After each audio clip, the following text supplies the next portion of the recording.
hightailed it out of there.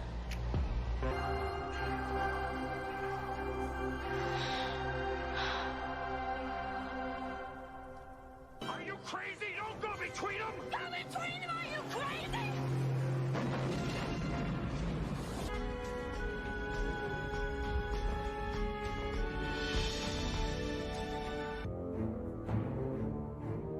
Welcome to my home. Good morning. Good morning. Good afternoon. Good evening. Good evening, wherever you are in the world.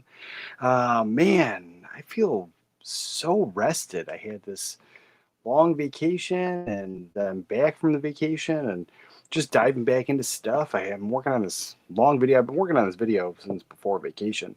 I'm working on that. That's coming out soon. And I wasn't going to be able to get any videos out. So I was like, super busy. I was like, you know what? We're just going to do this live stream. We're going to hang out in the middle of the night. And I know I don't normally do it this time, so hopefully some people show up. But hello to everybody. And if you're watching this on the back end, that's fine too, I guess. But as we dive in, so I'm going to, say hello to the chat in just a second. But there's some things I want to talk about. And, the big thing is, we've talked about this for years and, people have made videos. Don't think I've made a single video that physical media is dying because I don't think it is. I don't think it is. I don't think it will.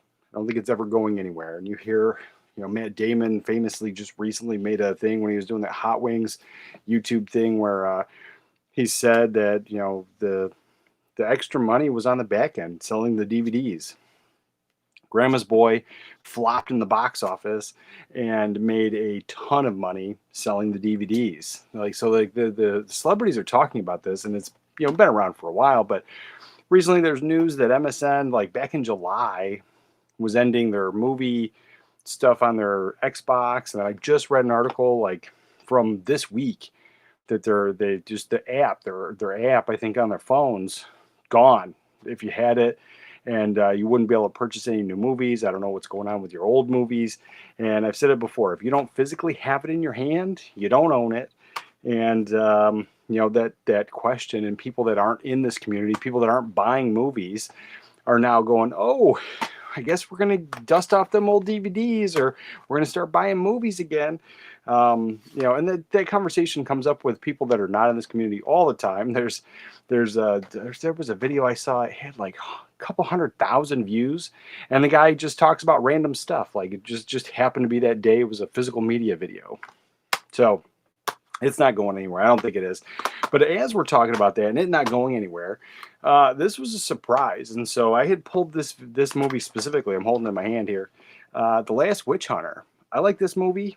For me, it's a guilty pleasure. I like this type of stuff. It's supernatural. It's goofy. It's schlocky. It's not, the best film ever. Definitely not a Hitchcock film. This is just dumb fun. And it's a movie I enjoyed. But I pulled it for a video recently, and then just before this show, I was reading online that Michael Caine is coming out of retirement to do the sequel, and I am stoked about that. But out of all the movies for him to come back and come out of retirement, I don't know. I don't know what to say about that one. But he's had a long, wonderful career, and man, I'm super excited about this because I do like the film. But hello, chat. Hello, anybody that's watching. Who do we have here? Eric Grant. I don't know what time it is over there. Good afternoon, I guess. Hello, everyone. Hello, brother. Hello. Let's get you in here. With the everyone. Bring me everyone. What do you mean, everyone?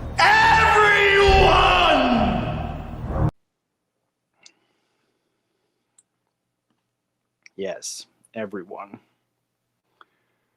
Oh, man. Already getting stuff in there. Okay.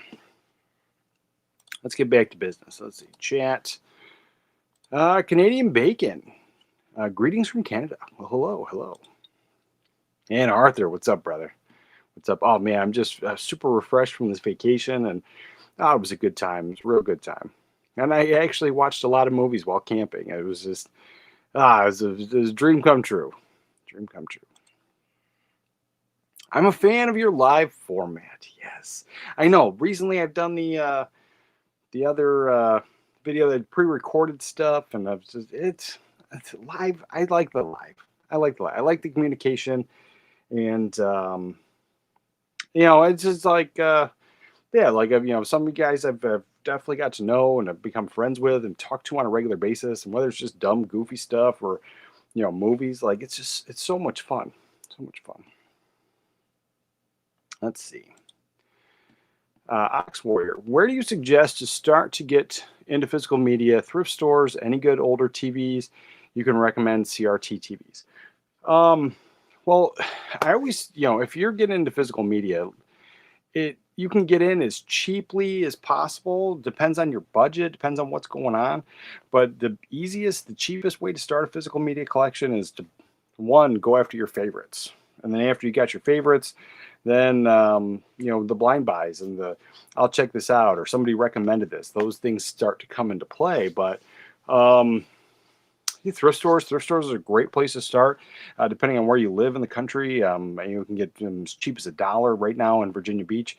I'm getting DVDs for about $2, Blu-rays for about the same price, unless they're still new. Then the thrift store down here is about $4 if it's still wrapped up. VCR tapes anywhere between 50 cents and $1, depending on what they feel that day.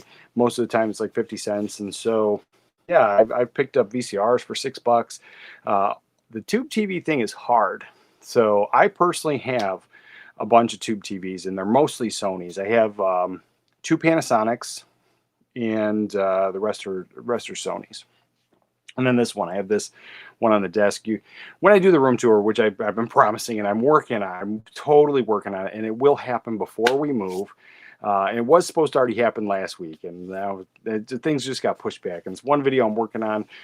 I was up at like 3:30 in the morning working on it, and I was like 7 minutes into editing like an hour-long video. So I was just like, oh my God. So I'm pushing that off. I'm pushing all this stuff off. But you will get to see this TV eventually. But it is this black and white Quasar tube TV that has the knobs, the dial that you twist it. So it's got one of those. It's got the antenna going. And so I have that hooked up to my VCR, and I absolutely love it. So that's the only one that's not Panasonic or Sony. That's the only one I got. But yeah, I love the Sonys. I mean, when I used to sell TVs back in the day, when tube TVs were still new, Sonys were the best. The Trinitron, the technology they used. You can read old articles of why it was better, but they had the best possible picture. Panasonics are great. Those are the two I'd always go after. And then realistically, it's whatever your budget is, whatever you can afford. Most of the TVs are fine. And if you don't have like a better one to compare it to, you're going to have a great picture and enjoy what you have. So that's what I really recommend is looking for the Sony or the Panasonic. But if, whatever your budget you can get, because I know they're hard to find now. I lucked out because almost every single one that I have was being thrown away. Let's see. We've got Toshiba versus Samsung versus Panasonic, etc. Yeah, literally, I would if I were to buy it brand new, like when I worked in Circuit City, this is what I used to tell people. You have your Sonys, you have Mitsubishi, Toshiba, Panasonic, and I would always go down the line. Toshiba, Mitsubishi's great televisions, but for me it was if you're looking to save a little bit more money but still get a good TV, the Panasonic was the way to go. Sony, absolute best. If you could just get your hands on one, I think that they were the best. And you can see it side by side in the stores. And then Toshiba and then Mitsubishi, I would say that they're pretty much like right under Sony's. But if you're trying to save a little bit more money, Panasonics were always like the go-to. Your name here. What's up, brother? I just picked up the Positively True Adventures of the Alleged Cheerleading Murdering Mom with Holly Hunter from director Fletch Bad, News Bears, and Wildcats. Oh, man, I got to check that out. I picked up a couple of your recommendations. I don't know if I know in the last haul I definitely had some, but I picked up something else. Oh, man, always great recommendations. And that title alone with Holly Hunter, I got to check it out. Let's see. Alan Lindsay. Back in the day, hanging out in the independent video stores was hanging out with others who loved movies and having great conversations is what your live chat brings back to what is gone. Yeah, that's the thing. And that's kind of why I started the whole thing. And it was when I was a kid, it was hanging out with the video rental stores, it was hanging out at the comic book shops. And no matter what, you had like-minded people. And even if you guys never saw eye to eye on everything, it was great. It was great conversation and that like civil discourse and like just not even an argument, but like just having a conversation. It was always fun, always fun. And I loved it both going to the comic book store, talking about nerd stuff, or going to the movie store, the video rental store. And I was like, I still dabble in comic books, but I was never huge into it. But I loved hanging out at the store. Loved it. And I'm glad you pick up on that. I mean, that's really what this whole thing was about. Like, I don't generally, I mean, I have a little bit of an agenda of things I want to talk about, but most of the time it really is just hanging out. And at the same time, like, I'm just a guy with opinions. That's all I am. No problem, brother. A lot of DVDs from HBO worth picking up. You'd probably like in Pancho Villa as himself with Antonio Banderas. Oh yeah, I'm sure I would. That one sounds familiar. Or I said Pancho Villa. I don't know. Pancho Villa. I get it. I know. Somebody in the comments is going to go, you said it wrong. Nah, I know I said it wrong. I realized I did. Also, Dead Solid Perfect with Randy Quaid. Oh, man, I'd like to get some more Randy Quaid things because there was that one I picked up years ago on a blind buy. I like it. But, like, on the blind buy, it was wild because I have it over here somewhere. I don't remember what it is, but it's, Parents with Randy Quaid. That was an odd movie. Like, it was fun. I'm not a horror hound. I don't like get into those movies usually, but that was a good one. I liked it. So yeah, Dead Solid. I'll check out more Randy Quaid stuff for sure. And Born to Be Rad. What's up, broski? Hey, brother, man. Yeah, and I was like, I watch a lot of YouTubers, and Born to Be Rad, Garrett, every time I tune into his live stream, man, I can't help but buy something. I'm like, and very rarely am I watching somebody else where I'm like, I got to go to Amazon. I got to get that right now. And he just, it's not even like a salesman pitch. It's just, the memorabilia stuff comes up, but then like, there's just stuff. I'm like, man, I've never heard of this and I have to have it now. But yeah. Oh, what's up, brother?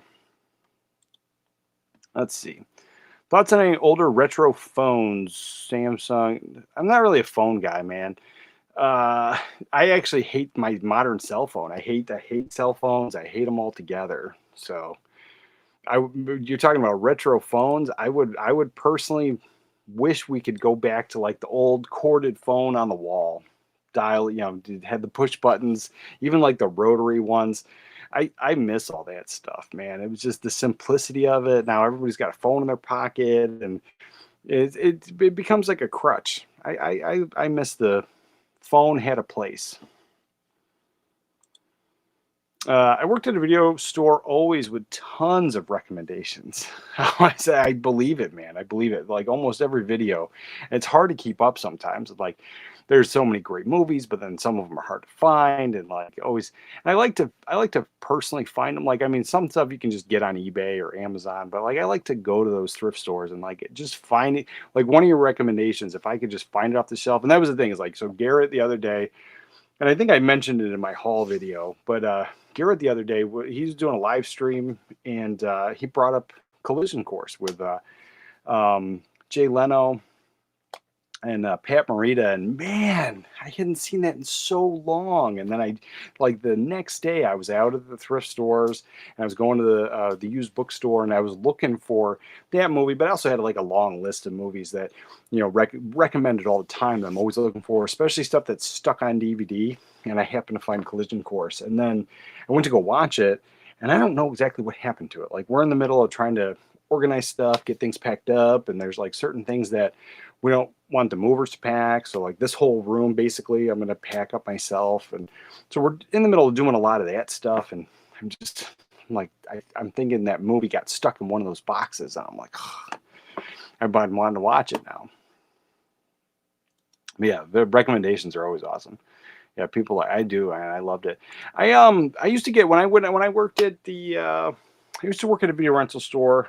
It was called Video to Roll, and it was owned by this dentist. And I don't know if it was like a chain, like a small chain or whatever, but I just worked at that one, and it was just a great summer after school job that I had, into summer, into school. And I didn't have it for long. I had it for like, probably a couple years or whatever, but man, it was a fun job. And that would be the thing. Like, people would go, what do you recommend? And you'd give them a real recommendation, and then they wouldn't want it. Like, there was a couple people who'd be like, oh, they'd be very appreciative, but like, it always felt like they wanted you to recommend the new modern, whatever movie was out on Tuesday. And so, like, that's what they wanted you to really recommend. They're like, the new Mission Impossible with Tom Cruise, like, that's what you should watch. But you'd recommend something like, one of your favorites, or just like a go-to, something that, people pleaser, an older movie. And, very rarely would I get the thank you for that. But I do appreciate your recommendations always. Mass collectibles. Yeah, when I was 11, I worked at a local mom and pop video store. I got paid with free rentals. This was back in '88. Wow, that's a cool memory. Cool, man. I would, because at 11, I was mowing lawns and shoveling driveways and stuff. I would have loved to be able to work at a video rental store at that age. The Wrong Man with John Lithgow, Rosanna Arquette, and that one is a great pulp movie. Oh, I like pulp movies. Yeah. I'll check that one out for sure. There was a stupid movie, and I know it's probably dumb because I didn't want to see it when I was a kid, and as the title of that movie just kind of reminded me of that. So I've been looking for, and it's probably a waste of time because I was at the time when it came out, I did not want to see it. Everyone was talking about it, but like mostly in a negative way. Like, it wasn't people that actually saw the film; it was people that saw the trailer and they're like, it looks dumb. And so it's the one with Ellen DeGeneres, Mr. Wrong. So like she's like, the guy's trying to marry her and she's run away. And like, for whatever reason, like there was something that reminded me of that movie, and so now I've been wanting to look for it. But I don't think I'm gonna like it. I really don't, but I'm gonna give it a whirl anyway. But that reminded me of that. The Wrong Man with John Lithgow. Yeah, I'll watch anything John Lithgow's in for sure. Be right. Oh, thanks, man. Appreciate it. I think, yeah. Man, I'm telling you, anytime you're live, man, I am definitely trying to leave my wallet in the other room because I'm always on. You recommend something, I'm like, man, I gotta check it out. That one, the one you recommended with what's her name? The Summer of Fear. Summer of Fear. I bought that right away, and then that one's out of print, and so I got it. The one I picked up, it was like $25, and then it was it. Like, it was just one I found on Amazon. But like, as far as I know, I think that movie's out of print. So I was like, and that was a good watch. It was a good watch. Let's see. Bruce totally duped people by increasing the print value. Oh yeah. We're gonna talk. We can talk about all. We can get into that. We can get into that too. It's like I'm. We'll get into it later. I'm just saying. Like I'm not mad, but I'm not. You know what I mean? Like I'm at the like whatever kind of level with that. And I got in early. I got the first 1,000. I got in. But yeah, to print more of the time. It's a lot of the companies do it though. But like I think Imprint is getting, if that's the one you're talking about, Imprint's getting like a lot of hate. Tons of hate. People are talking about returning it or canceling it or never buying from them again. Like, I've seen this stuff on Twitter. My friend in Australia, Eric, he just screenshotted something, people complaining, and then like people being dumb too. And it's just, I don't get it because we'll get into all that later. But anyway. Also, Cat Chaser with Peter Weller and Kelly McGillis, directed by Abel Ferreira and Elmore Leonard. I'll check. Yeah, I'll check it. Also, Cat Chaser. Okay, I'll check it out. And TJ, Born to Be Rad is dangerous to watch. Yeah, the same. He sold me on quite a few. Yeah, he's just got the. It's not the salesman pitch. It's the it's because it's the love of film, right? And that's what it is. Because like I could show you 10 films right now. I just grab 10 off the shelf, and I can tell you all about them. And they could be for you, they could not be for you, but it's that passion of the not even just the knowledge, just the passion and love for those films. And some of these movies are schlocky. Like I totally have like a ton of like bad movies that I love, schlocky films that I love, and I'll recommend them all day. And like people are like, "Oh man, those are just shitty movies." And I'm like, "But they're great. They're great." But yeah, oh yeah, totally. Always doing it. Always. Let's see. Talking about those old phones. Yeah.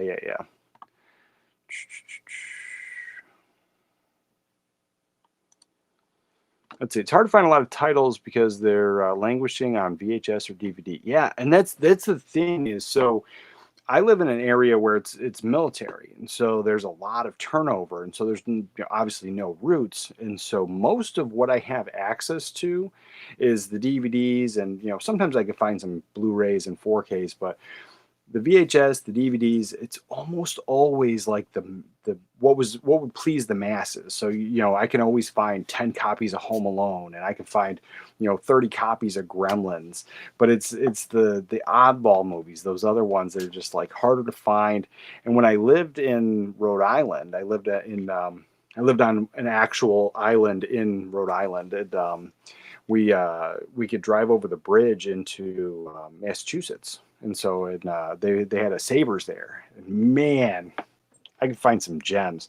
And that's what started the whole me getting back into VHS and getting back into DVD, because getting a player for $6 and it worked, and then the nostalgia for the the VCR tapes and the movies I loved and that, but then treating it like a video store rental, like 50 cents, get a movie, try it, check it out, and like it also has that feel because now I'm going home with a tape and I can watch it. I can pop it in my VCR and I can watch it on my CRT television, and get a bowl of popcorn, sit there with the family, and if it's a hidden gem, that's awesome. But then if it sucks, I can just redonate it, and like it just felt like a rental. And then we did that often, and then it just started. We ended up with a big VHS collection, and it just hasn't stopped. But that's what started. But yeah, over there it was, I think it was Little Falls, Massachusetts. It was like right over the bridge from Rhode Island, and oh man, it was the greatest. There was so many, like every week it was just aisles of VHS tapes. I say aisles, but it was like a shelf, but it was rows of VHS tapes. Let's see. I FOMO purchased the Nightmare on Elm Street set. A little bothered about the $300 for a series I don't really care for. FOMO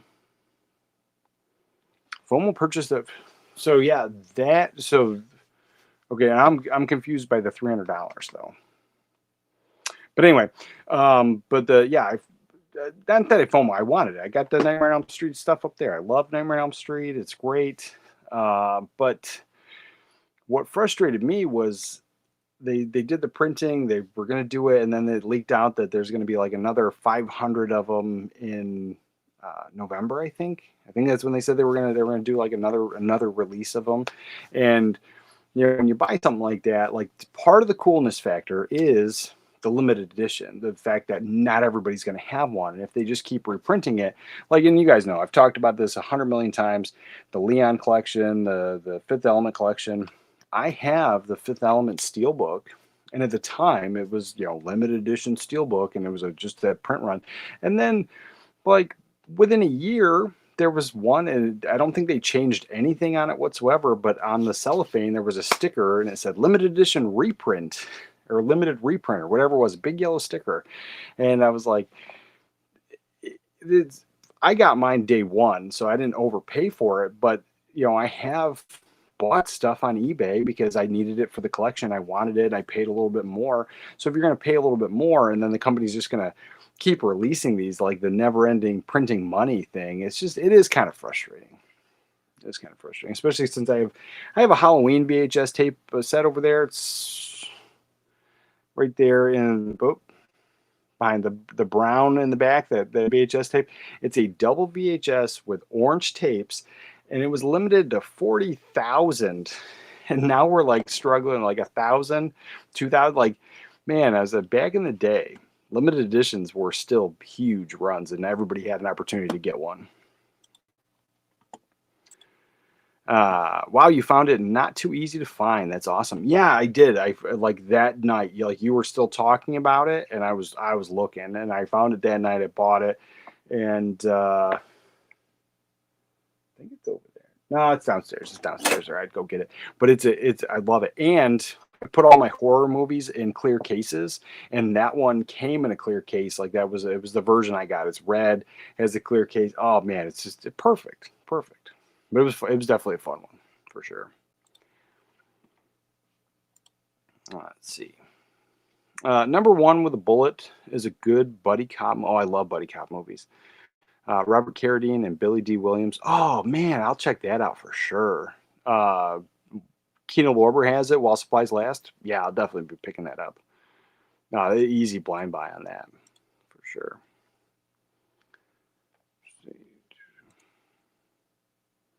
Mo Biggs, what's up, brother? Mr. Wrong was a solid 2.5 out of 10. Yeah, I believe it. I believe it was, but like I feel it was a super bad movie. I just for whatever reason I just want to watch. Like I'm on this 90s nostalgia kick, and so that's one I missed. I'll check it out. Check it out. But yeah, I'm not expecting much out of it. Recommending some obscure films that you might never heard was the best part. That's how I discovered early John Woo Hong Kong stuff back in the 90s. Yeah, yeah, yeah. No, that's the way to go for sure. Like um,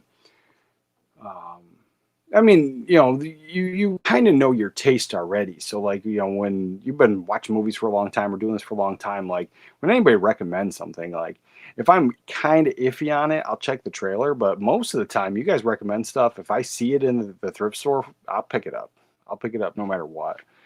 And like I would say 99% of the time, if you guys recommend something, I've enjoyed it once if I've gotten it. But I haven't gotten everything, but I try. Yeah. Eric Grant and Mo. Let's see. Any specific brands of VHS or DVD players durability wise? I find that pretty much no brand, because the stuff's super old. No brand has like super reliability thing because I have pretty much every brand. In the Panasonic, Sony, Mitsubishi, like those higher end stuff when it was being sold brand new. I have broken ones in the closet, but then I have working ones out here. And so I have like a 30-year-old Zenith that it's built like a freaking tank and it's amazing. It works. It's huge. It's heavy. But then I have this, like, I have all Sonys here just because the remote, that was the issue.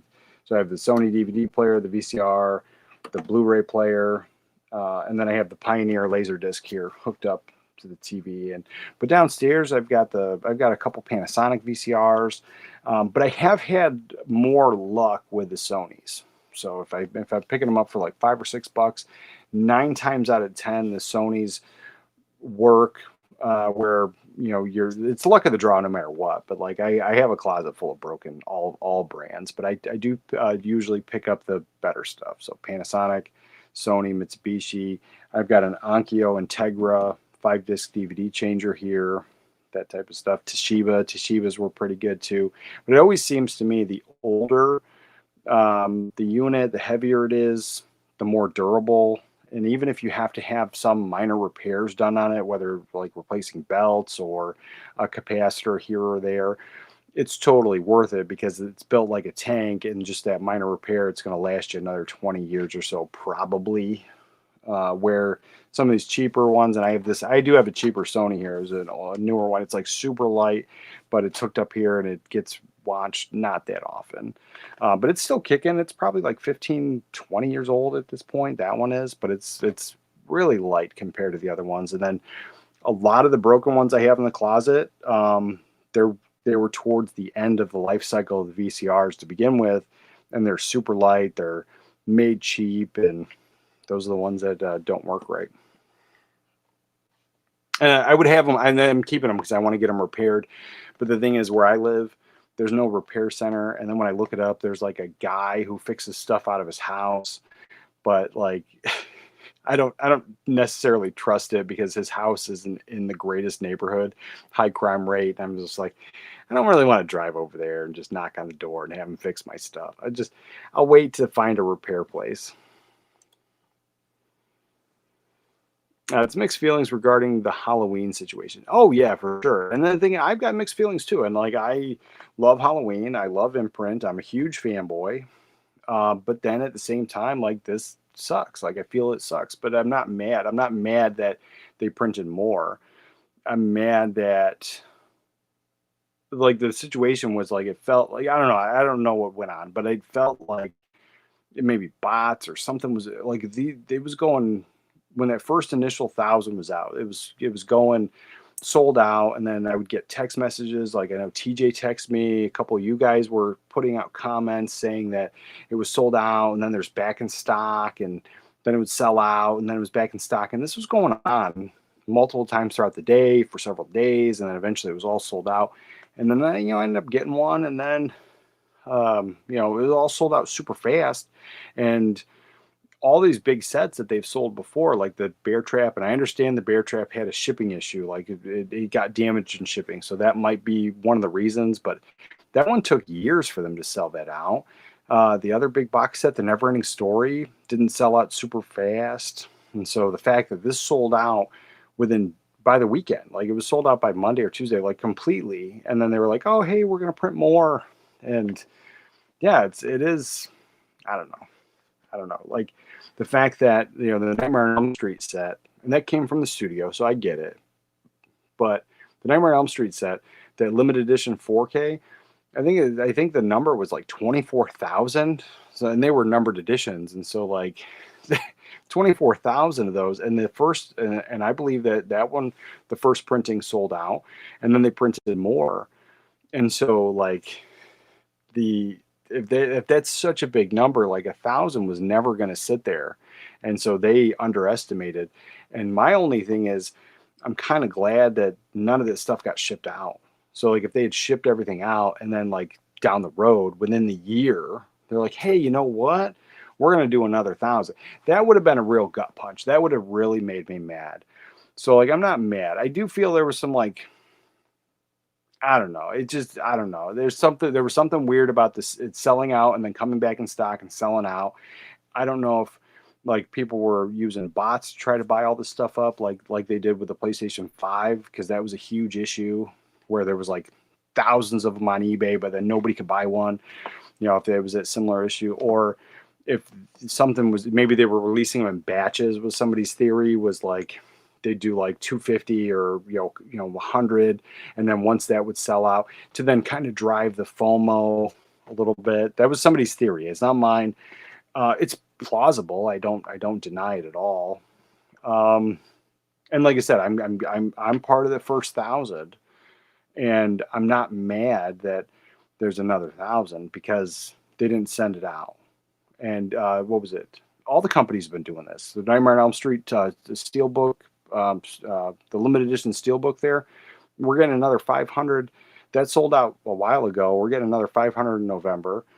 They reprinted that Nightmare on Elm Street chunky box set after that, and it was a limited edition. All the companies do it. It just seems like this one, I don't know if it's because it's really expensive or maybe people bought it thinking there's only 1,000 of these things, and so maybe they're going to flip it or whatever. So I get there's mixed feelings about it, and feel however you want. I'm just saying I I kind of feel a little dirty.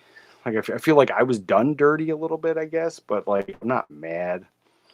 Not mad, but like if like this kind of behavior becomes a pattern, then yeah, I would definitely start to get frustrated, stop pre-ordering kind of thing. And like that was a Halloween is my all-time favorite horror franchise. And so I wanted that set. But then like if it was another set even at that price and something else, I don't necessarily think I would have had the FOMO. And I definitely wouldn't have been all about pre-ordering. This was just something I had to have. And yeah, I don't know. I guess I'm a little frustrated, but not too bad, I guess.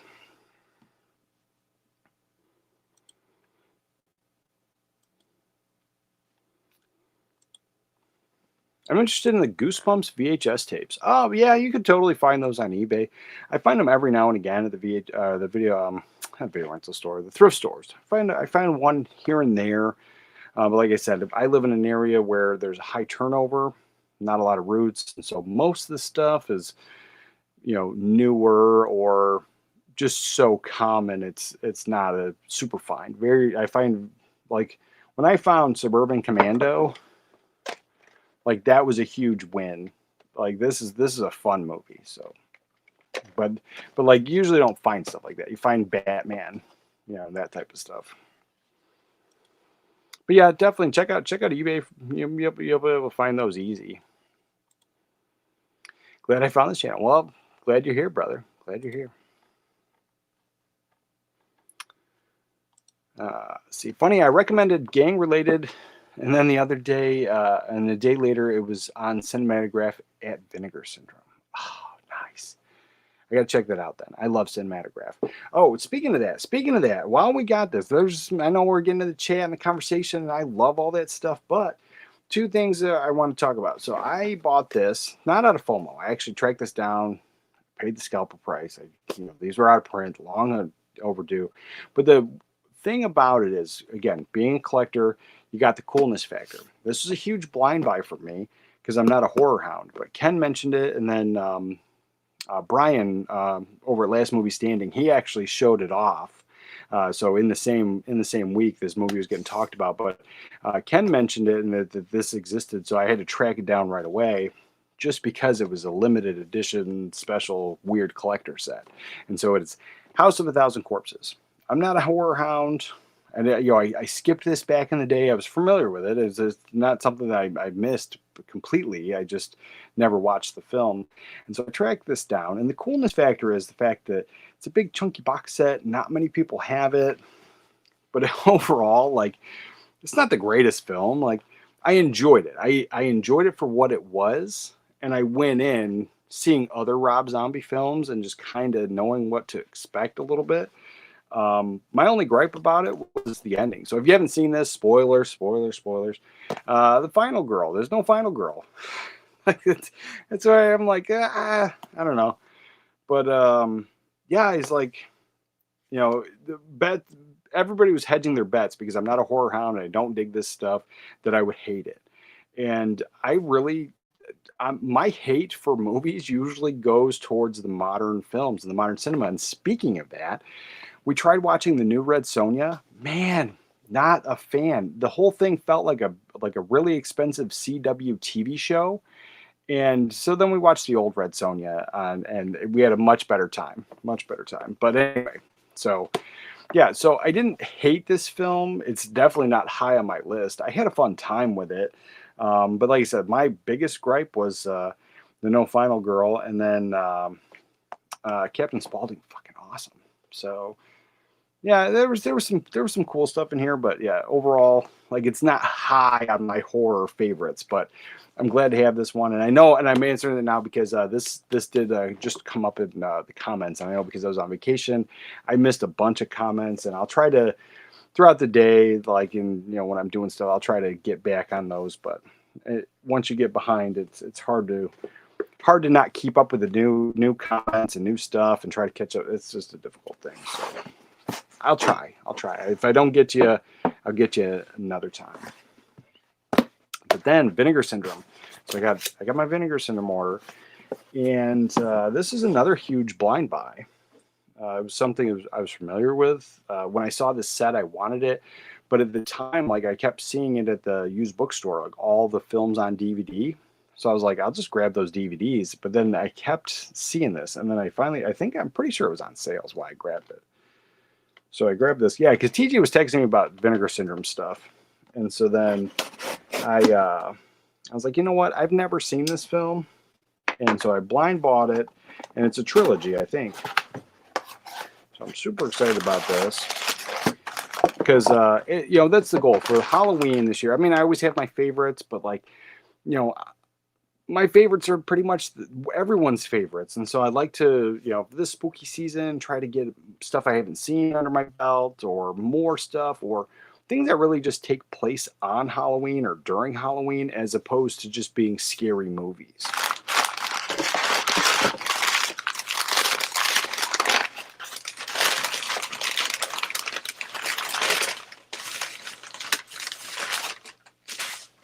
Here it is. So this is what I picked up.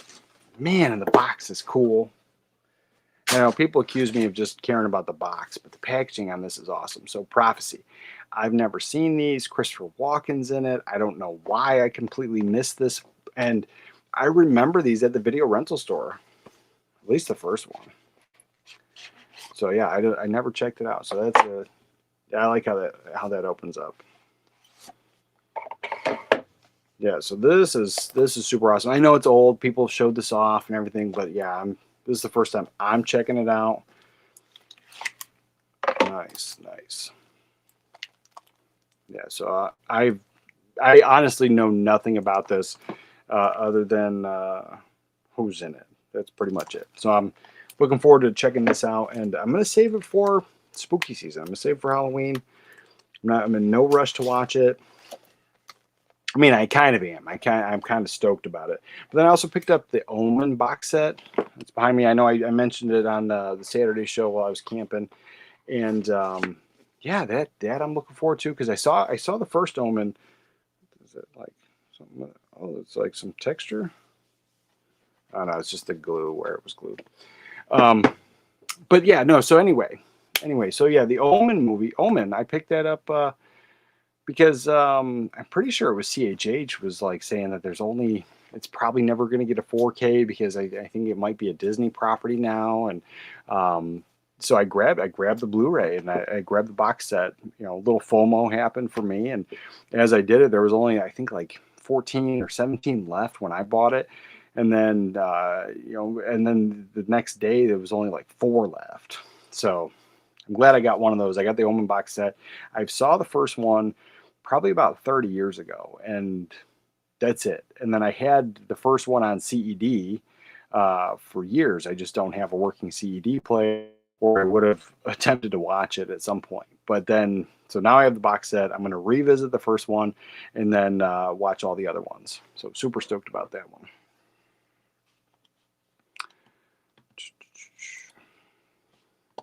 For me, it's the love of film, but also it's a core memory. I remember watching B horror movies after midnight from Joe. Oh my God, that was the greatest show. That one and the Up All Night with Rhonda Shear. I watched both of those all day. Joe Bob Briggs as a kid, those were great times. Oh, they were. You could find so. The thing about both of those shows is the fact that and here's the thing, and I say this in jest, and I have a video planned for this whole topic, but I don't think there's really a such thing as a bad movie. And I say that in jest because obviously there are bad movies, but if you find entertainment out of it, then it can't be bad.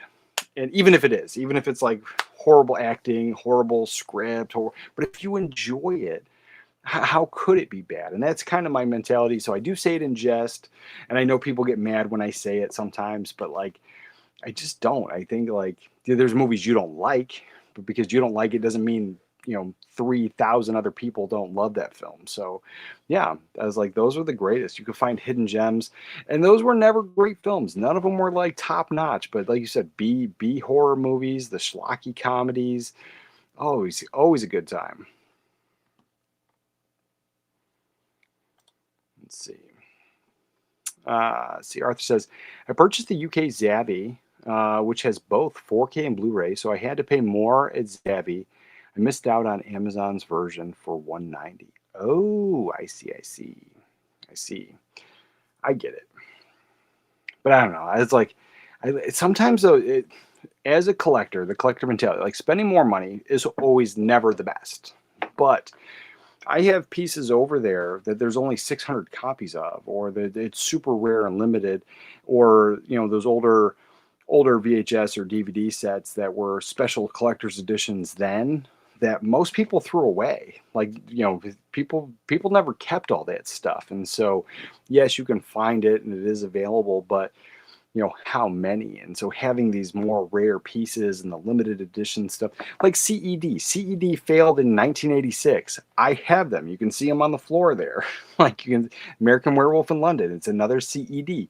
So, it's, oh, and actually the Omen is right there.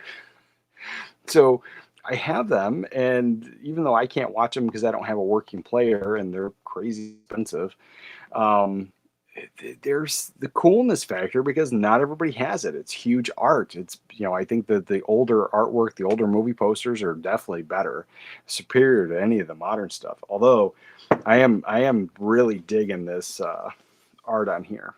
So the both sides there too. But yeah, not always. The boutique Blu-ray labels, some of them really, stepped up that game of hiring artists to do stuff. But for this past, the better part of 30 years, the studios have just given us, this slapping the people on the cover or the big giant heads. And I don't have anything close by, but usually have the big giant heads. You don't have anything that really sucks you into the film like the old movie posters. And so I like that. I like that. And it is, so how many people are going to have that UK Zavvi set in America? That's the way I look at it. I only have a couple VHS films, Porky's and Howard the Duck. Oh man, I don't know if I have it. I don't think I have. Let me check. I love Howard the Duck, and I have multiple versions, but I don't think I have the VHS.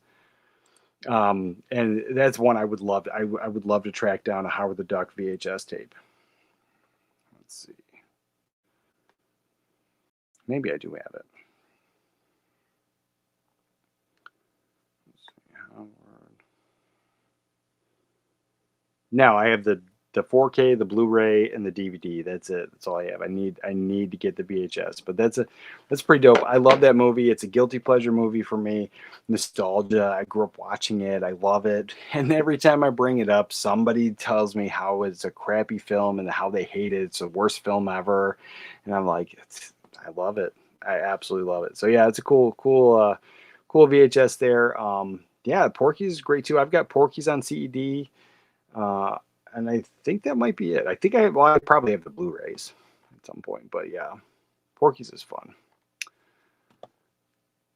Let's see. Robert Knight 90. What's up, brother? Hey, brother. Good to see you in the night hours. Yeah, I was like, I felt like I wasn't gonna be able to get a video out today. I was spending time because my wife's last day of vacation's today, and so then she's got to go back to work tomorrow. So then if I'm up here making videos and doing that type of stuff, it just kind of feels crappy. So spend time with the family, and then they're all in bed now. So it's like, now is a good time. Now is a good time. So that's why we're live today, just to hang out, catch up, and yeah, talking about stuff. And so yeah, the whole physical media, people are talking about it's coming back, or and I always say it never left. Like I've got so many tapes and movies, and it's stuff lasts. Like it works. Yeah. Let's see. JD Kirby, what's up? Good to see you. It's been a while. What's up, brother? What's up?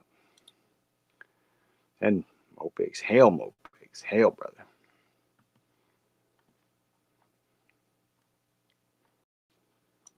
Joe, physical for life. Yeah, no, and I've always said that. Like, if you don't own it, and that's the crazy thing. Like people that are SOL now out of the that Microsoft shutting down their movie app.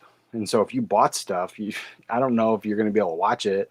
And it says that people had the app, they opened it up, and there was a message that they were going to no longer be able to buy stuff. So it's like own it. If you physically have it in your hand, you can watch it anytime. Yeah, no problem, brother.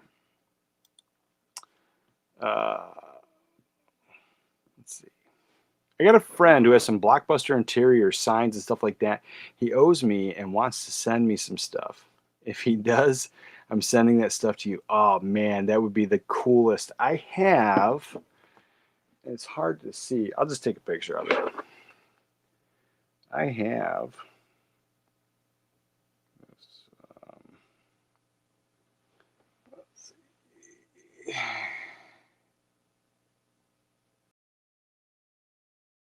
There we go. I hope you can see that. Turn this down.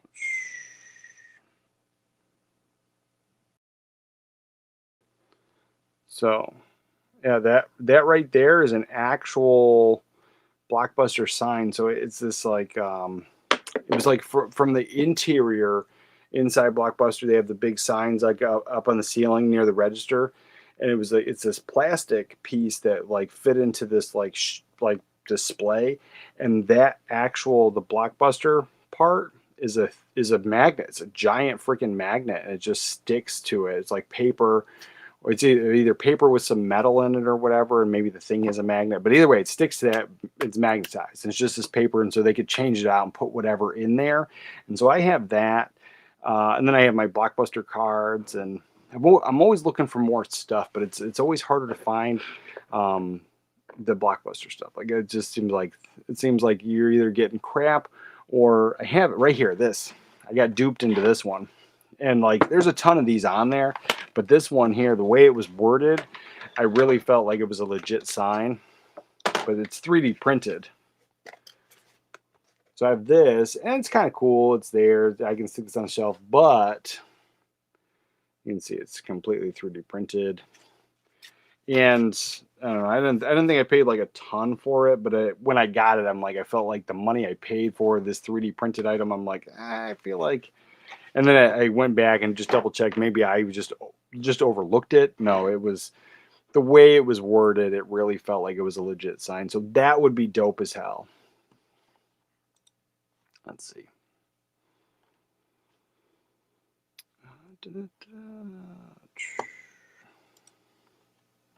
If they bring Blockbuster back, that would be crazy. Yeah, and that's the thing is like every now and again throughout the country, you'll hear or see an article. There will be something on the TV where there are mom and pop video rental stores popping up, and they are popping up in the cities. So like a city could support that type of thing, but yeah, they're not gone. Like the idea of it isn't gone. It is people still like it. It's just I think that they really forced this streaming thing. They thought it was going to be amazing. It's a horrible business model. On paper, it makes sense. They don't have to spend all this money for all this other stuff, and they just collect the money and operate it. But I was like, I just to run a server cost a fortune. So like, I don't understand how they could run that whole like Netflix and all those streaming services and running the money coming in and the money going out. It just doesn't seem like it's a viable solution forever. It's just give me physical. Give me physical. Open up the video stores again. I would go in a harp every Friday. I would be there every Friday if the video rental stores were up again, for sure. Yeah, agreed. I smell scalpers. Yes. Yeah. Oh, 100 on the imprint stuff. Yeah, I think so. Granted, my sense of smell is atrocious.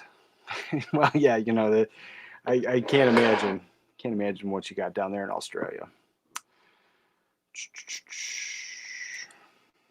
My theory is they saw it sell out fast and they felt like they left money on the table. Well, and that is the reality. So that's the thing is like going back to the imprint conversation.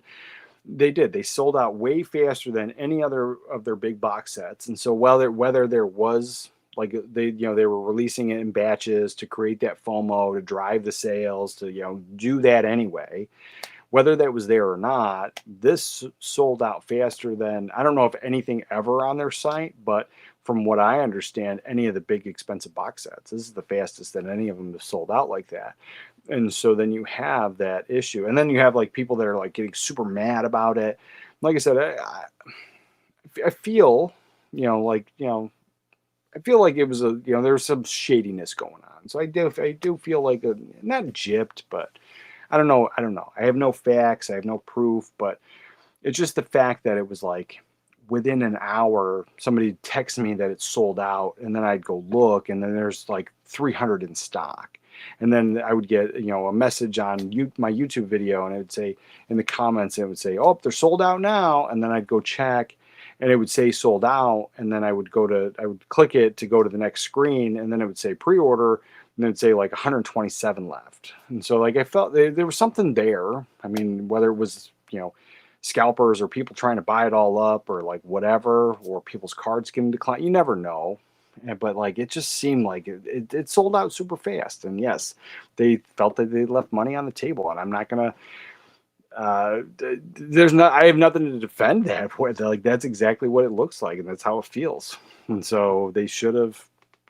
I don't know why that they, if it was just based on the selling of the other ones, or like specifically that the bear trap set. Like I said, it took years for them to sell out, but the big thing was it would get damaged in shipping, and so I could totally I could totally see why people were apprehensive on that set. But even so, this set here, they went in with a very low expectation, and it sold out. And then they were like, "Oh, we got to sell more." I don't know. Like I said, I'm not mad if they did this like the Nightmare on Elm Street steelbook that I got coming.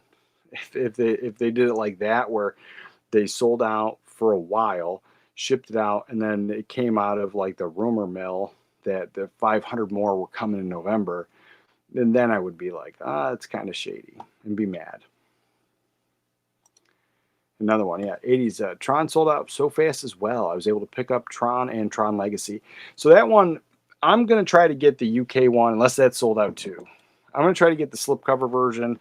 The steelbooks looked beautiful. I'm not into the steelbooks. I own the first Tron movie, and I saw the second one. I saw the second one when it first came out, and that's it. So I didn't have like super love for it. But now that the third one's coming out, I'm going to watch it. I'm going to want all three. And so I'll definitely pick them up, but I'm going to try to get the slipcover versions, unless those are sold out too. But I will admit that steelbook set is beautiful. Scalpers all over Tron Steelbook. Oh, for sure, for sure. Action Jackson needs a 4K. Yeah, it does. Action Jackson. I'll take Jumpin' Jack Flash in a heartbeat. I'll take that too. But Action Jackson, yeah, that'd be day one purchase. Day one. Did you order the Back to the Future 40th? No, I didn't. I'm happy with my 4Ks. I don't see anything new. I love Back to the Future, but it doesn't fall in that. I have like my core favorites, but then I have like the core favorites where I feel obligated to buy multiple copies, and then in my core 5, like I usually buy everything. But with that, like Back to the Future, I love it. I'll buy the merchandise. I'll buy autographs. I'll buy all that stuff. But I don't think I need it. I don't think, unless there's like some crazy new stuff that I've never seen before, I think I'm good. And there's as far as I can tell. But I guess I just got back from camping, so I wasn't on the internet. I wasn't looking at stuff. So before I left that 40th, when they announced it, it was just the one image that they were showing. So like, what kind of box set is this? I was not really put off, but I wasn't like, there was no FOMO. I didn't feel a need to get it. Mr. Nanny with Hulk Hogan is a dumb, fun movie. Oh yeah, that's another one. So I have that because I had Commando on my desk because I was just talking about it in another video. But Mr. Nanny is over here somewhere. Yeah, it's right there, yellow box. And that's the one where there's this, as he's driving the motorcycle, there's somebody throws his dog in the water.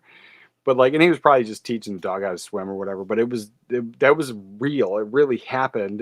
They captured it on the movie. But in the movie, it looks like just like a sight gag. Like this random guy is trying to drown his dog, and so I'll always remember that for that. But yeah, Mr. Danny, dumb fun for sure. And I'll take that on Blu-ray too. I have it on VHS. Give me a Blu-ray. We just watched it, so I'd never seen that one before. Walk Like a Man. I think you recommended it. Howie Mandel, Christopher Lloyd.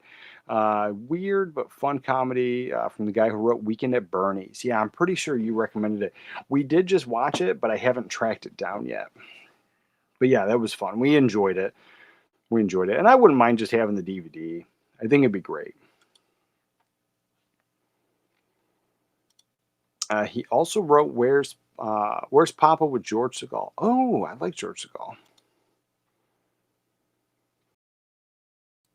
Let's see. Totally picked up all 3. Oh, you did. Nice. Well, I'm glad you got it. Well, that's the thing. I saw that there was there was like chunky box sets or something. There was like the 3 movies and 3 separate releases. You could buy it that way through one company, but the 40th, like, that was on Amazon, that was just the box there. Oh, maybe I got this other window pulled up. Let's see if I can't share it.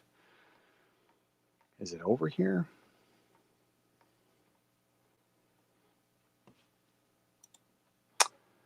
Let's see before I get the other. Oh yeah, I'm gonna get the slipcover version. I'm gonna get I'm gonna get the slipcover. I like the slipcover version of Tron from the UK. That pre-order's still up. So yeah, I'm gonna get that one for sure. Here, let me share it. If you guys have not seen this, I'm sure you all have. I haven't seen everything. Like I said, I haven't had internet for like over a week. Share screen. And then we'll look at that Back to the Future 40th if there's any new information on it. Yeah, let's see.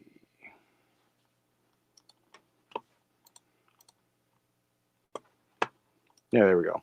Yeah, I'm really digging that art. That's what I'm getting. That's for sure. Yeah, I'll be picking that up. And yeah, 20 pounds. I mean, it'll probably be closer to 40 by the time I import it, but I think it's worth it. Then they had, let's see, this is while I'm here. I don't think that. Yeah, they have the Imprint November announcements. Looking forward to those.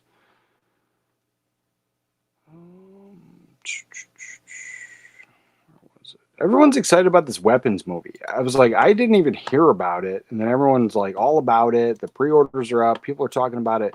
I don't know if I need to see it. Yeah, I don't know. I don't know if you guys recommend that one, but that's one I've missed. But it came out of nowhere, and everyone said it was awesome. But here we go. Here's what I want to talk about. So they're releasing Monk. Kino Lorber's releasing Monk, the complete series, on Blu-ray, and so that's super exciting. That we're getting more of this stuff on physical media, more of this stuff, because some of these older DVDs, I'm sure you can go to Walmart and pick up the Monk in the crappy Walmart packaging and all of it, but this is just a much better presentation. Each disc is going to be put together nicer because those Walmart complete series sets that they have, the packaging is falling apart. I bought the Family Matters one for my kid. Those little plastic tines fall apart. It's horrible. So yeah, I'm glad this stuff is coming out, but it goes into that conversation of, is physical media coming back? And I think the studios are realizing that there's more money to be made by cranking this stuff out than just leaving it on streaming somewhere. So that's coming out. I never got into the Monk series, but the fact that they're putting out the complete series and just the presentation of that box set is reminiscent of the old DVD days. Big box sets with all the seasons instead of trying to cram everything in as little packaging as possible. I like that. And obviously it's a boutique label, so of course, we expect a little bit more out of them, but they've been known to cut corners too. So there's that. This one here. So this is another show that I completely missed. I don't have Apple TV streaming here, but season 1 and 2 of this Apple TV show, The Morning Show with Jennifer Aniston and Reese Witherspoon, that's coming to physical media. So more streaming services putting out their stuff on physical media is a huge win. And if that's the case, because there was that Apple TV show that I liked, it was the one with John Hamm. It's something about your neighbors. Anyway, he loses his job. He's very wealthy, but the bills start piling up, so he starts robbing his neighbors. That's the entire TV show, and I freaking liked it. I thought it was a top-notch TV show, and because I paid for Apple TV while I was sick. Let's see, what is this called? John Hamm. Mm-hmm.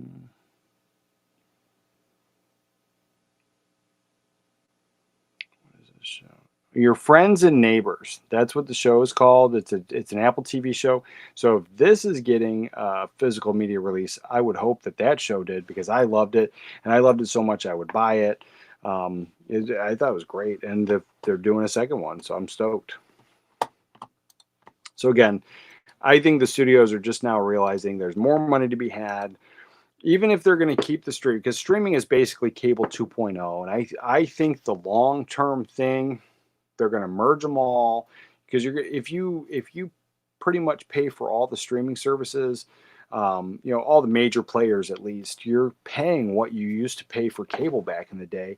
And most of the streaming services now, you're getting commercials on top of it. Like, what was it? Um, on the PlayStation 5, the remote has a Netflix button. And so I accidentally hit that the other day, and it pops up the window, and it does that, and it says like you can try the prices or whatever for it. And the very basic one, it's got commercials where you can pay like some crazy like $15 or $20 a month to have no commercials. And then how long is that going to last? Because cable always had commercials and you paid monthly for it. But my thing with streaming is, in order to use streaming, you got to pay for internet. So now you're paying for internet, and then you got to pay for these streaming services, and you were sold on that. Oh, but it's only like $6 or $7. But that's for this section of movies and TV shows. If you want this section of movies and TV shows, you got to get this one, and then you got to get that one. And then if you want the sports package, you got to get Hulu with Disney. Now you're $60, $70, $80 in streaming on top of your internet bill.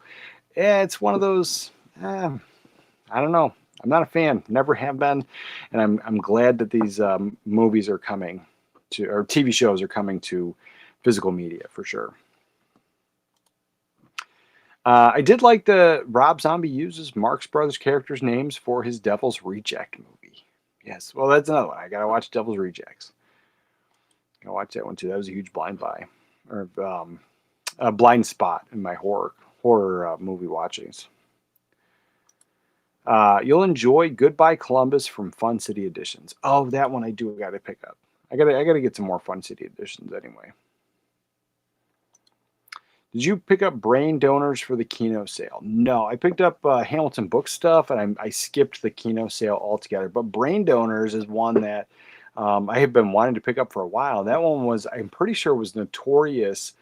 Like the DVD was crazy expensive or something, or maybe that was one of it had a small Blu-ray print run, and then it was like very expensive. Because I know that Brain Donors was coming up with people that don't even really get into movies like we do, and it was coming up. I've heard it on another YouTube channel somewhere, but they weren't like, I don't think they were generally talking about movies. It had just come up in conversation.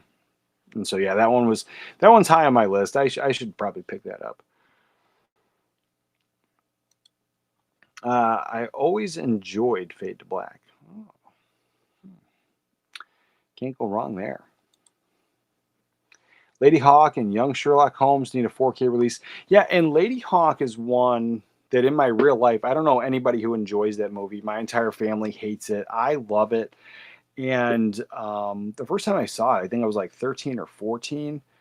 And my dad's cousin brought it over. And so she brought it over. She brought over a bunch of VHS tapes, thinking my mom would like them, wanted to watch them.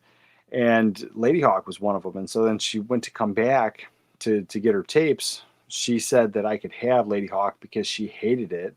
And so I kept it. I love that movie. It's one of my favorites. Like I said, I've been watching like 13, 14 or whatever. I've been watching it since then. I have the Blu-ray. I would buy a 4K day one. And that's one that, like, not that it needs it or I would actually really care, but if it came out in like a big chunky special edition set, I'd be all over it for sure. But yeah, I don't know anybody who likes that movie in real life. Like, I mean, I've met many people on the internet that recommend it or enjoy it, but yeah, I love that movie. You can't go wrong. Rutger Hauer, Michelle Pfeiffer, big fan.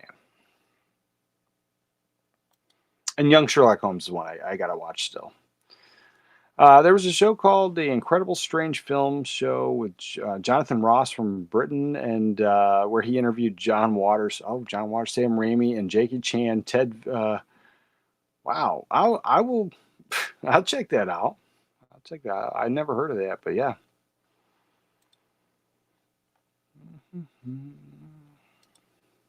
Ah, TJ. So how was a camping trip overall? So overall, I enjoyed it. Being an indoor cat and not being an outside person, I had a great time. But I did the stuff that I do here, like at home. Like I cooked all the food, I set up all the stuff, and then like I had to get the fire going. Like so, I was constantly busy. So it was not like my wife sat and relaxed, my kid played. Like it was a good time. But then at nighttime, I got to watch movies, and so for me, it was great. It was great. We set up the projector. It rained 2 nights, so we were out there for a total of 7 days. 2 nights it rained. So one time it rained early, so we were in the tent like around dinner time. Like I should have been out there cooking, but it was raining so hard, like there was no getting the fire going. It wasn't even a bother to try to get the stove on and try to mess with all that stuff. So we just we ate snacks and drank sodas and sat in the tent, and I was able to bring the projector in the tent, blast it on the side, and we watched Back to the Future, and it was great. It was great. And then I had the iPad, so like if we watch a movie outside on the projector with the screen, then at nighttime, like right at as we were winding down, laying down in bed, like we'd watch a movie on the iPad, and it was a good time. It was an overall good time. But if I didn't have the movies, I still would have had fun, but I would have missed that part because like I said, I would rather watch a movie than do anything else. The Wrong Guys is a fun camping movie with a bunch of comics like Louis Anderson, Richard Belzer, and I got to check that out because I grabbed a bunch of, and I don't own a lot of camping movies, but adventure movies, camping movies. Like I put Ernest Goes to Camp on there, The Great Outdoors, that type of stuff. Anything I had, I threw it on there. But then I watched when the one of the nights when they went to bed, I stayed out and I watched because there was but nobody else was camping around us, and so I watched on the projector while we were camping Friday the 13th. Oh, that was a good experience. I've seen the movie a bunch of times. I love the series, but watching that first one while camping, and then we had a big lake view, like where our campsite was, and we could see the lake. So it was just really cool to watch that, and the fact that nobody was around, and so there was nobody to complain. There was nobody to worry about other kids and stuff. Maybe seeing that movie, and yeah, it was good. I enjoyed it. Let's see. Dark Room Reviews. What's up, brother? Happy to see a big shift now. Yeah. I feel like all the celebrities kind of talking about it was just kind of, I guess, getting the public back into, I guess we got to get DVDs again. And the answer is yes, it will come back. I think so. Because it never really went anywhere, but it was the I guess you call them normies or the masses kind of ditched their DVDs. And I mean, I can't tell you how many times I find like newer Blu-rays or 4Ks at the thrift store, and it's because people are getting rid of their collections and then going the streaming route. But then like I go in there to buy stuff, and I'm being told all the time that like it's just me and there's like these younger kids, like late teens, early 20s, that are coming in and buying some VHS tapes and buying some of these older DVDs, and so that's cool. Maybe there's some nostalgia with them. Maybe they grew up with some of that stuff, and so that's the reason. But it's cool that people are getting back into it for sure. Yeah, and that's the thing. New video. I mentioned that earlier. New video stores across the country. Sign me up. Yeah. Oh, I thought you were saying that was something else. But yeah. I've heard it. You can. There's I mean, you can just go on YouTube and just type in like video rental store, and like there's a couple in the past year or two. Like there's been definitely some popping up. I always find an article here and there, but they're all in big cities. They're all in big cities. I mean, and that's where it would support it anyway. Wish HBO would release the complete series of Dream On, but it used old TV clips as a gimmick, so the rights are impossible. Yeah, that's another thing. So there's a show, and I'm never ever like really promoting, the bootleg stuff. But there's a show that it's probably never going to get released on physical media because of the music. I think that's the real issue. I think it's all the music is the rights issue. Is that show? It was part of the TGIF lineup in the '90s, and it's not like the best show ever, but it was that spinoff from Growing Pains. It was just the 10 of us, and so you have Coach Lubbock, and he brings his family and all his daughters and his son out to the new place he's going to go work, and then they live in the house, but then the girls are always causing trouble. And an odd thing, I think three of the girls, maybe four of the girls that were on that show all played in a different Nightmare on Elm Street movie. So you have Heather, she was in that, but yeah, there's like a total of three, maybe four. So I just thought that was interesting that somewhere along the lines, the majority of the older girls ended up on Nightmare on Elm Street too. But yeah, I liked that show. And it's one of the ones that you can find some of it on YouTube, even though there's like rights issues with the music, but it's on YouTube and it's never been taken down. And but they're old VHS rips. And so then I found there was like this bootleg company, but like they just sell like basically VHS rips of TV shows and like obscure stuff. And so I found that. I didn't buy it because that's all it is. It's just, but I watched it. They didn't have every episode, but they had a couple episodes. I watched it and I liked it. I liked it when I was a kid. I like the show now. So yeah, just the 10 of us is something that I would love to get a physical media release, but I don't think it would. And I think it's just all the music. Which is, again, it's like one of those unfortunate things. They're never going to come to an agreement and stuff like that's just basically lost forever. Because then even in those VHS rips that are on YouTube, there's like some good ones, but then there's some ones that are like really fuzzy or it was a bad tape or something. And so, yeah, it's just bad. Hello all, just found your channel, found a 4K player at Goodwill for $12. Nice. Look forward to enjoying your content. Well, welcome, brother. Welcome. And what a find, a $12 4K player. I was like, hit up the thrift stores always. You're gonna be able to find stuff, and not all the time, but if you go at least once a week, you're gonna definitely build a nice collection and find some cool stuff. It was like the majority, like the TV was there. I had that, but like 1, 2, 3, yeah, like 5 of these pieces of electronics that are connected to this TV were all from the thrift store. So we're talking like the price tag on here was $10. That was $6, and I left the price tags on them because I always forget. But yeah, $10, and I got a Sony Blu-ray player that I've had for a couple of years now, and it's just a spare one that I have hooked up to this tube TV. The Double MacGuffin is a good movie for kids and adults alike. I'll check it out. T. Humphrey, does anyone know if steelbooks and certain DVDs are more popular now since streaming is a mess when it comes to getting favorite movies or TV shows?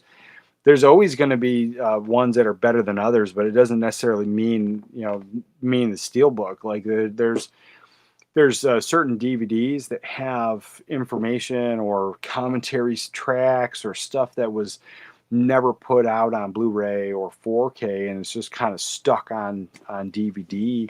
When I upgraded my Hellboy, so I had the Hellboy Blu-rays, and the Blu-rays came with the DVD as well, and so then there was like a bunch of special features on the DVD. But there was like this really long documentary, like the back on the making of the movie and all that stuff, and it's only on the DVD. And when I got my 4Ks in, I had already traded in my old Blu-rays. I got my 4Ks in. They had the Blu-ray, they had the 4K, and that whole, and I forget exactly what it was called, but that whole really long documentary thing is gone. So it's stuck on DVD. So I'm going to try to track one of those down just to have that information. But that's the issue, and like, there's no real, as far as I know, the place where you can go, where's the best version of this movie and which one has all these features. It really is just kind of word of mouth, talking to people. I'm sure there's some stuff on Reddit, some stuff in forums, but you're not going to be able to find all of it. So it's a little bit of everything. So it's not certain. It depends on what you're looking for specifically. Any TV shows you would like to see on Blu-ray? Well, that one, just the 10 of us for sure. There's more that are coming, but I mean, I have all my TV shows. A lot of them down there. No, I've been fine with the TV shows because especially the older ones that I watch that are in the 4:3 format. I've been happy to watch them on DVD on this old TV, and so I think that's great. When I watch some of those older ones, like I watched the Home Improvement DVDs, those would be great to put on Blu-ray. They really would. But like the older Home Improvement episodes, they're in the 4:3 format. So then, watching on the big screen TV, it's still good. I still like it, but you have big black bars on the side, and for some reason, going to the smaller TV and just having it fill it up and like having that nostalgia for me just kind of works. So there's that. I mean, like most of my TV shows I rip to my hard drive anyway. And so we watch a lot of that stuff there. And I don't mind because the TV up converts a little bit. So anything that's lower is going to get a little bit of a better picture anyway. So there hasn't been anything that I was like, I need to have it that way. But I have been liking the push from Blu-ray to 4K on the TV shows. So like the Westworld TV show, I got into the first season. I haven't seen the second one yet, but I have that 4K, and that looks absolutely freaking amazing. But it's also a new modern show anyway. I don't know. The Sneaky Pete, I just picked that up. I just picked that up on DVD, the first season. We never got season 2 or 3 here on DVD. But then I think there was one country they released all 3 seasons on DVD. So I'm going to import the other 2 seasons. Those would be great to have on Blu-ray. I like that show. Who's the Boss? Who's the Boss is something we only got 1 season on DVD, period. That's all we got. And I would love to have the complete series at some point, and I would love to have it on Blu-ray. That old show, it's a really old show, but Petticoat Junction, they did the first 3 seasons on DVD. They remastered them, they cleaned them up, they preserved it, and then it didn't sell well, so then they stopped doing that, and so there's a bunch more seasons that just have never been taken care of. So that film stock is degrading every year, and I mean, I'm sure they've done steps to kind of preserve it now, but it's old film stock that needs to be preserved. And so whether you like the film or not, or the TV show or not, I think bumping it up to the next format and just preserving it and preserving that history is kind of important. And so I just think some of that stuff is going to get lost if it doesn't. So I'd love for that show to come out to Blu-ray. Yeah, there's a couple. Who's the Boss would be a big one though, because then we'd have all of them.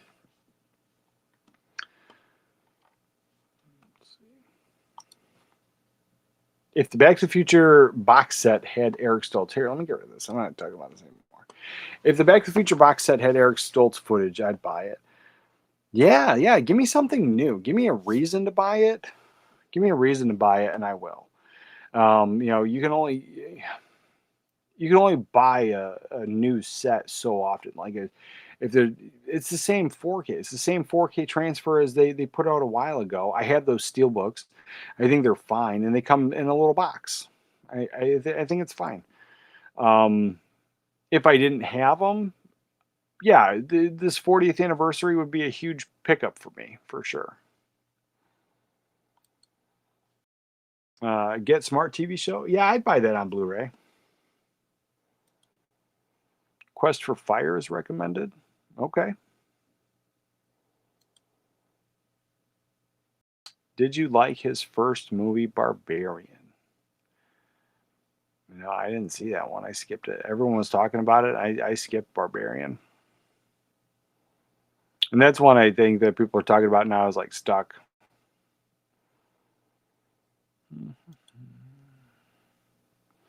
Nice. Monk's been on my list for a while. Yeah, Kino Lorber would be nice set to pick up. Columbo is a good show on Blu-ray. Yeah, I liked Columbo. I remember being a kid and watching some of those old reruns. I liked that show. I never watched them all. I need to watch Columbo too. Yeah, you would like Eric. Out of all the things for that, like yeah, I think 100% that would be right up your alley. Parker Lewis needs a solid Blu-ray. Yeah, I was just talking about that with my wife the other day. Not that it needed a Blu-ray. I mean, I agree, but that we should try to find it, like if they had a DVD or not. Because I remember watching it, and she didn't remember. She never saw it, and so like I remember watching it, and I thought it was the coolest thing. I mean, at the time when I was a kid, like the coolest thing, the swatches, and they would synchronize their swatches, and I just thought it was goofy. But man, and I never owned a swatch, so I never didn't have that connection. But I thought it was it's the one thing I remember from that show. Friends and neighbors. Yeah, I'm like super far behind, guys. Let's see. I was gonna get Apple TV for the Andy Kaufman doc, but it's coming on Blu-ray. Nice, nice. Yeah, I picked that up then. Yeah, the whole streaming service, like it's tempting for some things. There's some things I want to watch, and then it's just I'm like my internet's never usually that great. It's not worth the money, and yeah, then you start paying for cable again. Brain donor is what the homies call me. Yeah, they do. Lady Hawk has also been on my list for a while. Yeah, that's a high recommend. I think you would like that one, Eric. But like it said, like my wife called it slow and boring, and I think it's a phenomenal film. I think the casting in that was amazing too. You have Matthew Broderick. That's great. Too bad the freshman with Matthew Broderick and Marlon Brando is on Mill Creek. It needs a solid Blu-ray release. I have that on VHS, and I think from your recommendation too. I find like you'd recommend it. I just happened to find it at the video rental or I say video rental store, the thrift store down the road. Please don't give me the Mill Creek flashbacks. Oh my god, it's freaking horrible. I was like the Blu-rays aren't as bad, and I replaced the cases anyway. But the TV show Mill Creek stuff, it's horrible.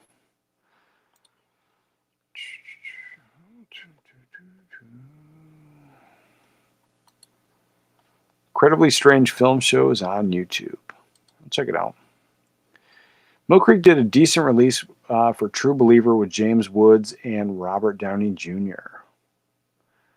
Oh, I think that one was on my list. There was a Robert Downey Jr. movie. Like, there's been a couple that I wanted to watch recently, and I think The Judge was the one. It's that newer one, but that one there. Let's see, was it True Believer? I don't know if it was on my list or not.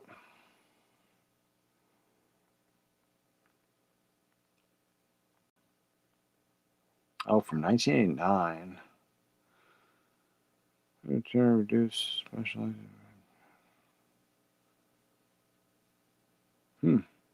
Yeah, I'll check that out. James Woods. You have 1980s James Woods, Robert Downey Jr., and Kurtwood Smith. Oh, yeah, all day. I would watch that. Louis Guzman's in that too. Nice. He's another one. I don't feel he's aged much. Like, or he's aged. Like, if you watch like an old like Louis Guzman movie and then you watch him now, like you could see he's aged, but he doesn't look super old. Like other guys that are his age look super old. Apple TV have a few great shows that will likely never get a physical media release, and yet Apple reports billions in losses on their streaming and studio production divisions. Shake my head. Yeah, and that's the issue. So I talk about all the time, and I'm not here to bash it, because I think like bringing negativity all the time it's not good for nobody. It's not good for my health. It's not good to hear somebody complain about stuff and like it's just one more guy going, "Oh, streaming sucks." Well, it kind of does, but I do. I think it's a poor business model. They all report losses. Like Netflix is like $20 billion in debt like every year. You can't run, you can only do debt for so long, right?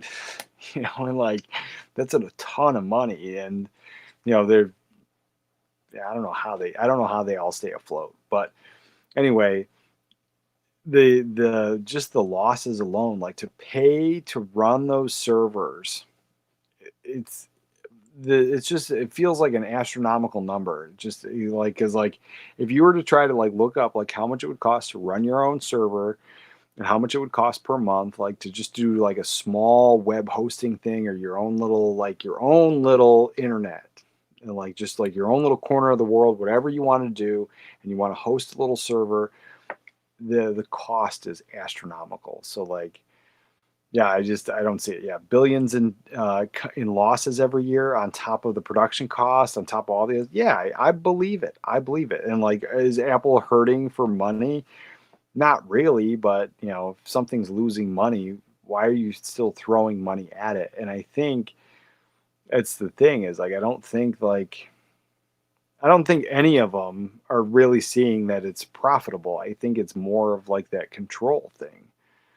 This stuff is just easy, and then they don't have to produce it. It's a wild concept, and it goes into that. And I'm not a conspiracy guy, and I'm not here to like do that stuff, but like that whole thing that they talked about years ago, you'll own nothing and be happy. The streaming model falls into that. The subscription service, like they were talking about, there was a TED talk where they're like, why do you want to own your phone? You want to get a new one every 6 months anyway, so just pay a service fee. I hate that.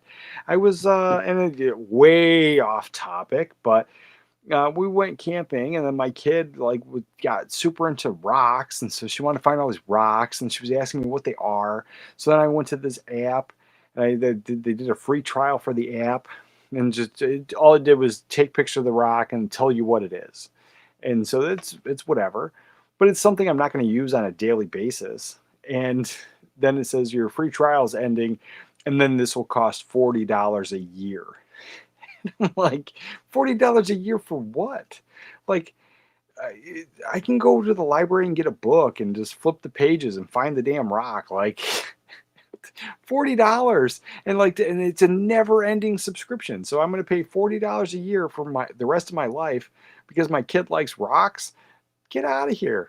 And it's the same kind of thing. Like everything is being pushed in this subscription model, and I don't like it. I don't like it. And so I just feel that they're going to just keep dumping and losing billions of dollars on these streaming services because that's the idea. They want you on this, like, you'll own nothing and be happy mentality. And the reality is, I'm happiest having physical media in my hands because it's, people say it's just about the movies. And if it was just about the movies, and it's the same people that, if they get mad at me because I'm like, oh man, I love the artwork, I love the packaging, the box on this is just dope. And they're like, none of that matters. It's just the movie. Well, if it was just the movie, then streaming is the way to go. But it's about physically holding this in my hand, reading it, looking, appreciating the art, and seeing this. If I saw this in the store, like I not knowing anything about it, I would have been like, what is this? And picked it up, and I would have probably bought it that day. And that's what that type of stuff does. You'll never get that on streaming. And anytime that I have really used it, unless I knew I wanted to watch something specific, if I was like sitting there trying to do the streaming thing, it's death by scrolling, the never-ending scrolling. And then like everything that's available isn't even there in front of your face. Like you can search for stuff and then it pops up, but if you're scrolling, it's just never there. And yeah, I don't know. It's if you can grab it and you can hold it and you can read it, there's something. Not to sound corny, but there's something magical about it. And it's like, and it always brings me back. It brings me back to the video rental store. Like I would go into the store, and I've told this story before, but I'd go into the store, and I think we've all had this experience if you were old enough to be at a video rental store. It's like you rush down there, on Friday night or, even during the week on release day. Release day was Tuesday. And you want to watch the newest, greatest movie, but it's all rented out. You get there, but so you drove that whole way. You're not going home empty-handed. You're going to rent something. And so that happened to us multiple times. And then you got these aisles of shelves of movies with every one of them has different artwork on there. And it would be just seeing it. And then you're like, oh my God, I gotta pick this up. I gotta look at it. I gotta read it. I'm interested. And you find some hidden gems that way. And always done that. I was like, anytime like if I didn't know I wanted to watch something specific and it was on streaming and I had to like scroll for something, man, there was a time I spent an hour scrolling. I just turned the whole damn thing off, went to bed.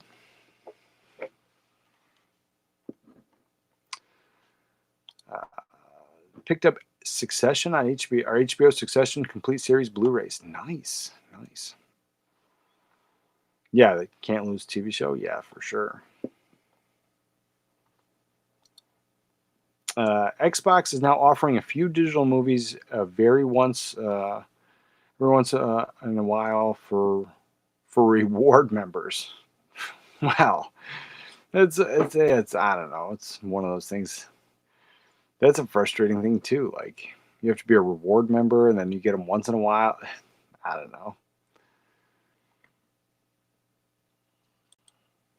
Let's see. Olive released a solid movie called Teachers with Nick Nolte and Ralph Macchio. That's one that's high on my list. Now, Olive Films.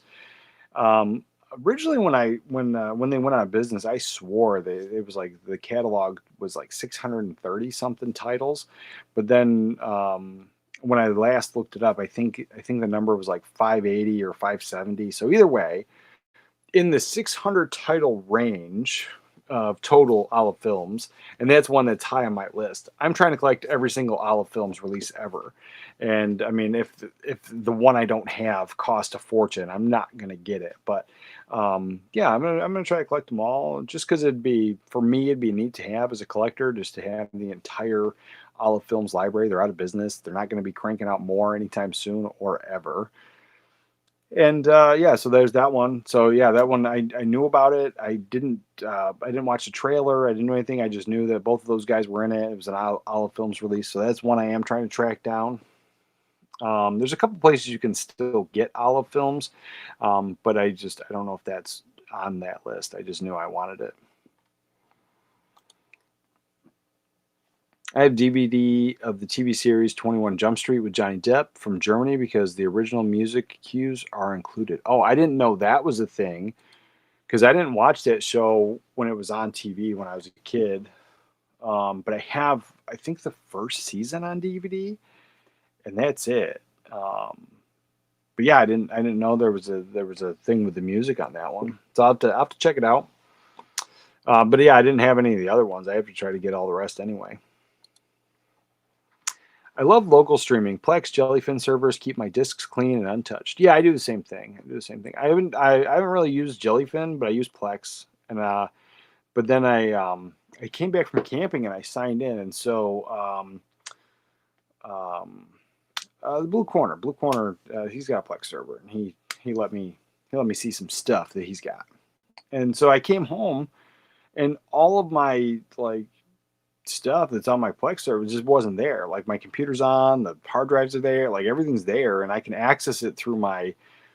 And I do Kodi because Kodi you can do like the internet streaming, the wireless Wi-Fi like Plex does, but it's like local on the computer. So it just like finds your hard drives that you have your stuff, and you set it up kind of the same way. These are my TV shows, these are my movies, but then it plays right from there.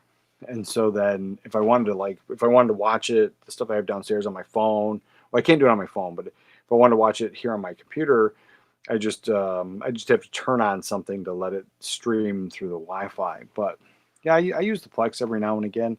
But yeah, I came home and like none of my stuff's there, but I was able to access all of Blue Corner's Plex stuff. I was like, I don't know what the hell happened there. So I got to figure that out. But we use Kodi a lot. It's just you don't need internet to use it.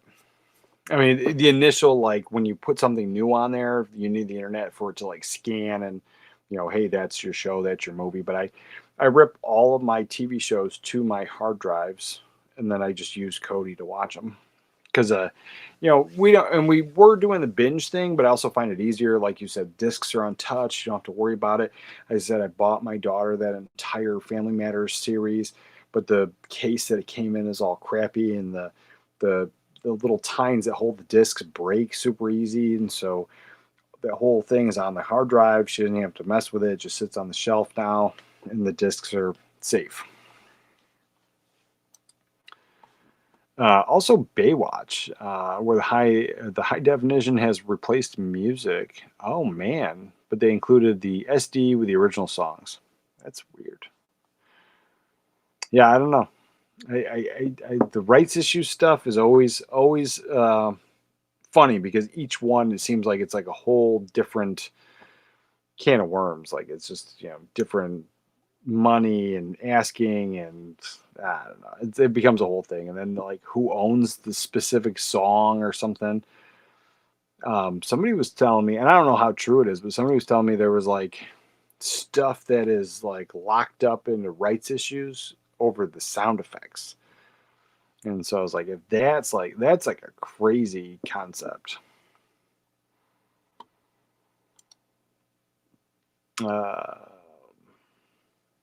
They offer 3 digital movies at a time, and one movie is 2,500 points. Oh, I get it. Microsoft rewards are the only way to get them. They don't charge actual money. Oh, okay. The article I was reading was like, there was stuff from July that the movie stuff was going away, but I mean that's kind of cool. You can use points. That's kind of cool. I get it. But then the article I was just reading today was saying like the app, like so I'm assuming you're on your phone or your tablet, the app, the Microsoft Movie app is going away or went away or something. You will pay for your rocks and you will be happy with it, rock boy. Yes. Yeah, I will be happy. Nothing beats an in-person movie selection for sure. Selecting a movie via scrolling becomes a chore. Oh, it does. And I'm telling you, there was a time my wife was like, because like we did this thing where let's see, we did this thing where it was raining. It was raining really hard, and then like my daughter's room started leaking, like in the light, and so the water was coming out of like the ceiling fan. And so we're like, "What the hell?"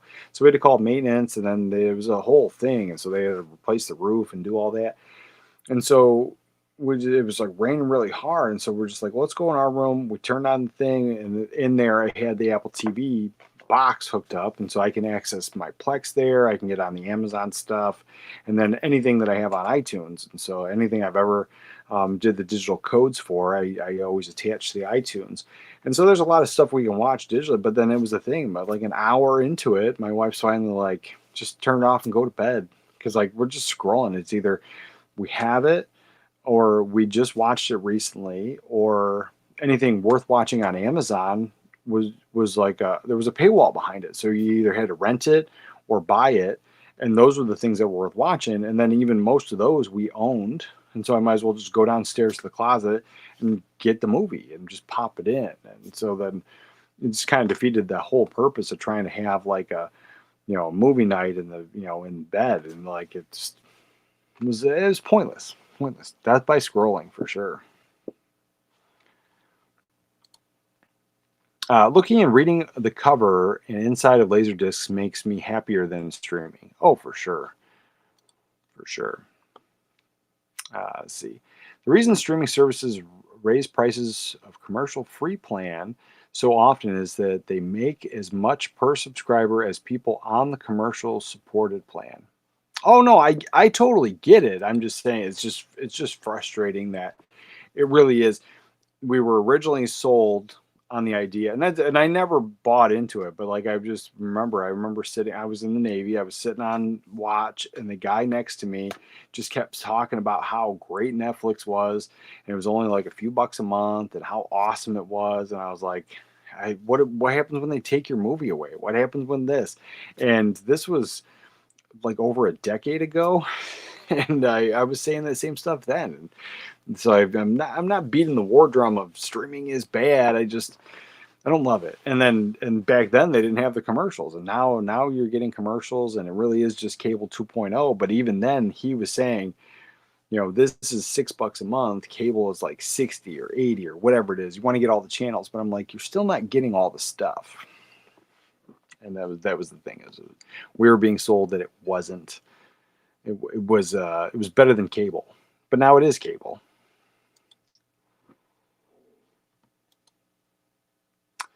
Set up my local streaming server to activate based on physical scanning a QR code on my physical media on my shelf. That is a cool thing. That is cool. Because then you still get that experience of like going to the shelves. And so that's the one thing where I totally get the convenience and then the backup idea of like having your stuff, but having a big collection and trying to rip all that stuff, it does become a daunting task.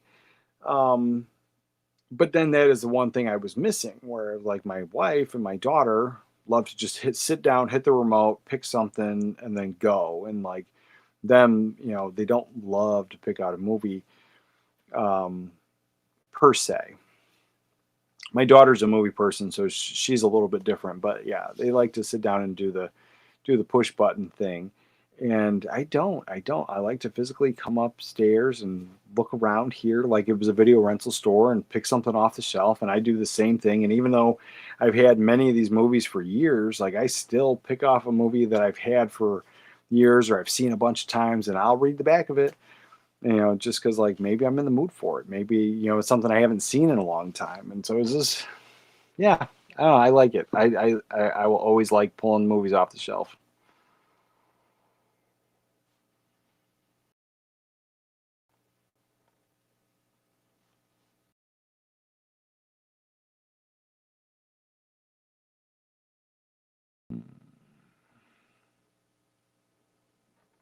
Let's see. I'm just gonna skip down. I'm so far behind here.